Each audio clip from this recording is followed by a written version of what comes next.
भरतवन जंगल में पारुल चिड़िया अपने बेटे गोलू के साथ रहती थी। उसके पड़ोस में ही रानो चिड़िया अपने बेटे टिल्लू के साथ रहती थी। पारुल और रानो बहुत अच्छी सहेलियां थी। उनकी दोस्ती तो जंगल के सभी पक्षियों के लिए मिसाल थी। जैसे पारुल और रानो में गहरी दोस्ती थी, उसी तरह टिल्लू और गोलू भी बहुत अच्छे दोस्त थे। दोनों बच्चे जंगल में एक साथ खेला करते थे। पारुल और रानो के बीच बारी बारी से अनाज लाने की जिम्मेदारी थी। ऐसा करने से बच्चे घर पर अकेले भी नहीं रहते और बारी बारी से अनाज लाने की वजह से उन्हें आराम भी मिलता। ऐसे ही एक दिन खाना लाने की बारी पारुल की थी, इसलिए वो गोलू को लेकर रानो के घर चली गई। पारुल ने रानो चिड़िया के घर का दरवाजा खटखटाया। रानो बहन, दरवाजा खोलो, मैं हूँ पारुल। अरे पारुल, तुम अंदर आ जाओ। कैसे हो गोलू बेटा? मैं ठीक हूँ आंटी, आप कैसी हो? मैं ठीक हूँ गोलू बेटा। जाओ, टिल्लू अंदर खेल रहा है। पारुल, बताओ आज कैसे आना हुआ? अरे रानो, तुम भूल गई क्या? आज खाना लाने की बारी मेरी है, इसलिए मैं गोलू को तेरे पास छोड़ने आई हूँ। अरे हाँ, मैं तो भूल ही गई थी। घर के कामों में मुझे याद ही नहीं रहा। चलो अब मुझे निकलना होगा, वरना वापस आने में मुझे देरी होगी। ठीक है पारुल, तुम चिंता मत करो, मैं गोलू का अच्छे से ख्याल रखूंगी। पारुल भोजन लाने की तलाश में निकल पड़ती है। रानो ने तो कहा था यहाँ पर तो बहुत सारे अनाज के खेत है, लेकिन यहाँ पर तो कुछ भी नहीं है। मैं क्या करूँ? मैं थोड़ा और आगे चलकर देखती हूँ, शायद मुझे अनाज के खेत मिल जाए। अरे बाप रे, मैं तो उड़ते उड़ते बड़े पक्षियों के इलाके में चली आई। मुझे यहाँ से जल्द निकलना चाहिए, नहीं तो ये मेरे लिए खतरा हो जाएगा। बचाओ बचाओ, कोई मुझे बचाओ। पापा, आप कहाँ हो? अरे ये किसकी आवाज है? मुझे जाकर देखना होगा, कहीं कोई मुसीबत तो नहीं। अरे वाह, ये बच्चा तो काफी हट्टा कट्टा है। इसे खाने के बाद मैं 2-3 दिनों तक आसानी से रह सकता हूँ। अरे नागराज, तुम ये क्या कर रहे हो? क्या तुम्हें पता नहीं ये किसका बच्चा है? हाँ हाँ, तुम मुझे मत सिखाओ, मैं अच्छी तरह से जानता हूँ यह किसका बच्चा है। अगर इसके माता पिता ने तुम्हें देख लिया तो वे तुम्हारे टुकड़े टुकड़े कर देंगे। क्या करूँ, मुझे काफी भूख लगी है। कैसे भी मेरी भूख मिट जाए बस। तुम एक काम करो, सामने पेड़ के नीचे एक चिड़िया का अंडा टूटा पड़ा हुआ है, तुम चाहो तो उसे खा सकते हो। ठीक है, मुझे तो बस अपनी भूख मिटानी है। यह कहकर सांप वहाँ से चला जाता है।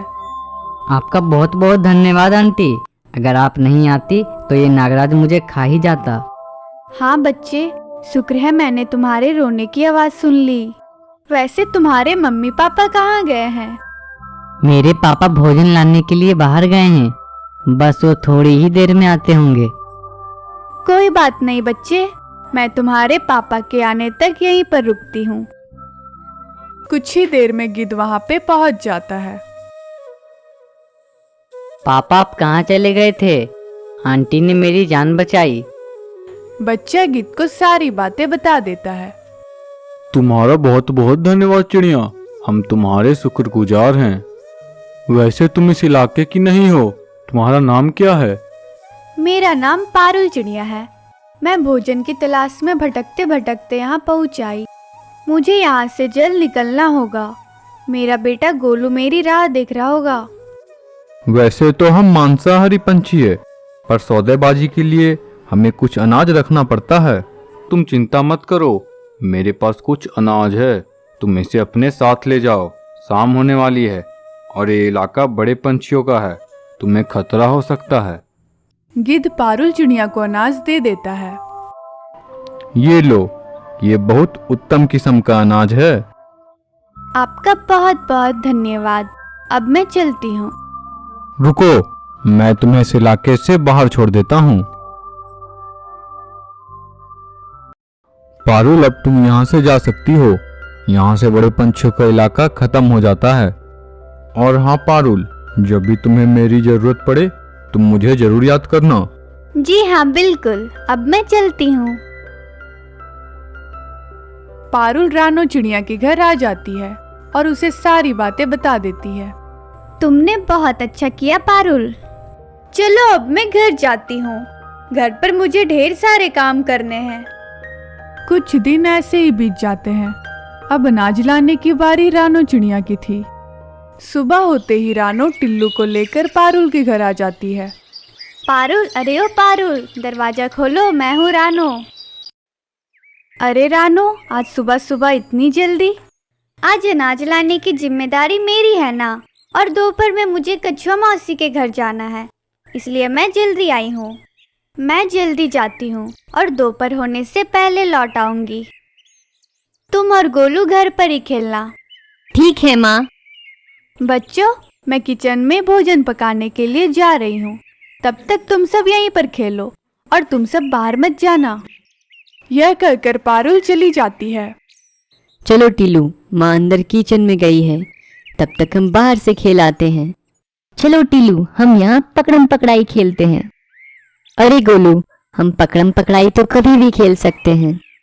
देखो आज मौसम कितना अच्छा है, क्यों ना हम रेस लगाएं? नहीं बाबा, मैं नहीं लगाऊंगा रेस। माँ ने हम दोनों को यहीं पर खेलने को कहा है। चलो ना, हम यहीं पर खेलते हैं। अरे मेरे दोस्त, तुम अपनी माँ से इतना डरते क्यों हो? मैं हूँ तुम्हारे साथ। हम आंटी के खाना बनाने से पहले ही आ जाएंगे। ठीक है, लेकिन हम ज्यादा दूर तक नहीं जाएंगे। दोनों बच्चे रेस लगाने लगते हैं। अरे टीलू रुक जाओ, मुझे भी तुम्हारे साथ आने दो। रेस लगाने के चक्कर में टिल्लू बहुत तेज उड़ रहा था। रास्ते में वो बहुत थक जाता है और उड़ते उड़ते वह दम घुटने की वजह से नीचे गिर जाता है। जमीन पर जोर से गिरने की वजह से टिल्लू का पैर टूट जाता है। अरे कोई मुझे बचाओ, माँ। चोट लगने की वजह से वो बहुत चिल्ला रहा था, लेकिन उसकी आवाज किसी तक नहीं पहुंच रही थी। टिल्लू वहीं पर बेहोश हो जाता है। गोलू भी उड़ते उड़ते आगे चला जाता है। टिल्लू, अरे ओ टिल्लू, कहाँ चले गए तुम? दोपहर होने वाली है, माँ हमें खोज रही होगी और आंटी भी दोपहर तक पहुँचने वाली होगी। मुझे जल्द अपने दोस्त को खोजना होगा। गोलू के बहुत तलाश करने पर भी टिल्लू गोलू को कहीं नजर नहीं आया। मैं जाकर माँ को सारी बात बता देता हूँ। माँ, ओ माँ, जल्दी से बाहर आ जाओ। गोलू, तुम और टिल्लू कहाँ चले गए थे? मैंने तो तुम्हें बाहर जाने से मना किया था ना। और टिल्लू कहाँ पर है? गोलू सारी बातें अपने माँ को बता देता है। अरे बाप रे, ये क्या हो गया? रानो के आने से पहले मुझे टिल्लू को ढूंढना होगा। तभी रानो वहां पे आ जाती है। ये लो पारुल, तुम्हारा अनाज। अब मैं चलती हूँ। चलो टिल्लू बेटा, हमें कछुआ मौसी के घर जाना है। पारुल रोते हुए सारी बातें रानो को बता देती है। हे ऊपर वाले, ये क्या हो गया? अरे गोलू, तुमने मेरे बेटे के साथ क्या किया? रानो अपने बेटे टिल्लू को खोजने निकल पड़ती है। पारुल भी उसके साथ चली जाती है। इधर गिद्ध को जमीन पे पड़ा टिल्लू दिखाई पड़ता है। वाह, ये तो किसी चिड़िया का बच्चा है। चलो, मेरे लंच का इंतजाम हो गया। अरे नहीं, ये बच्चा तो जख्मी है। मैं किसी भी जख्मी जानवर या पक्षी को नहीं खाता। अभी के लिए मैं इसे अपने घोंसले में ले जाता हूँ। पारुल और रानो ने टिल्लू को हर जगह ढूंढा, मगर उन दोनों को टिल्लू कहीं दिखाई नहीं दिया। दोनों निराश होकर घर वापस आ गए। कुछ दिन गुजर गए, लेकिन टिल्लू का कहीं भी पता नहीं चला। मैं पारुल के बेटे को नहीं छोड़ूंगी। उसी ने मेरे बेटे को मारा है। मैं भी उस गोलू को जान से मार दूंगी। एक दिन पारुल कुछ काम से गोलू को घर पर अकेला छोड़कर चली जाती है। उसी का फायदा उठाकर रानो पारुल के घर आ जाती है। गोलू बेटा, पारुल कहाँ पर है? आंटी, माँ कहीं काम से गई हुई है। अच्छा बेटा, कोई बात नहीं, चलो मेरे साथ, हम जंगल में फल खाते हैं। इधर गिद्ध के घोंसले में टिल्लू ठीक हो रहा था। गिद्ध के बच्चे के साथ टिल्लू भी रह रहा था। गिद्ध के बच्चे के साथ टिल्लू की गहरी दोस्ती हो गई थी, इसीलिए गिद्ध टिल्लू को ना खाने का फैसला लिया। इधर रानो गोलू को लेकर गिद्ध के इलाके में आ जाती है। गोलू बेटा, तुम इसी पेड़ पे रुक जाओ, मैं तुम्हारे लिए फल लेकर आती हूँ। बेचारा गोलू रानो की सारी बातें मान रहा था।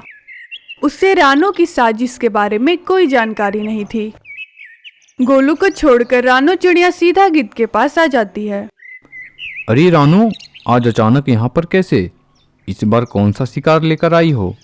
इस बार मैं अपने किस्म का शिकार लेकर आई हूँ। वो उस पेड़ पर बैठा है।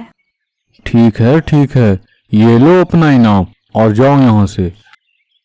अरे वाह, ये बच्चा तो बहुत स्वादिष्ट लग रहा है। अरे बच्चे, तुम्हारा नाम क्या है? जी मेरा नाम गोलू है। मैं यहाँ अपनी आंटी के साथ आया हूँ।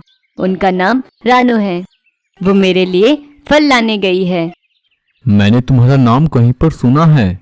अरे हाँ, याद आया, कहीं तुम पारुल के बेटे तो नहीं हो?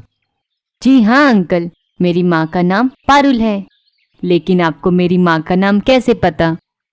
तुम्हारी माँ ने बहुत पहले मेरे बेटे की जान बचाई थी। अच्छा हुआ जो मैंने तुम्हारा नाम पूछ लिया, नहीं तो आज मेरे हाथों से बहुत बड़ा पाप हो जाता। चलो गोलू, मैं तुम्हें अपने घोंसले में ले चलता हूँ। यहाँ तुम्हारी जान को खतरा हो सकता है। मैं उस रानो को बाद में देख लूंगा। गिद्ध गोलू को लेकर घोंसले में आ जाता है। वहां पर गोलू की मुलाकात टिल्लू से होती है। टिल्लू गोलू से माफी मांगता है। इधर गिद्ध रानो को बीच रास्ते में ही पकड़ लेता है। मुझे सच सच बताओ रानो, तुमने इतनी गिरी हुई हरकत क्यों की? रानो सारी बातें गिद्ध को बता देती है। तुम रो मत रानो, तुम्हारा टिल्लू बिल्कुल ठीक है। वो मेरे घोंसले में ठीक हो रहा है। उसकी और मेरे बेटे की बहुत अच्छे से दोस्ती हुई है। चलो, मैं तुम्हें उसके पास ले जाता हूँ। रानो अपने बेटे को देखकर बहुत खुश हो जाती है। रानो गोलू और टिल्लू को लेकर पारुल के पास आ जाती है। रानो पारुल को सारी घटना बता देती है।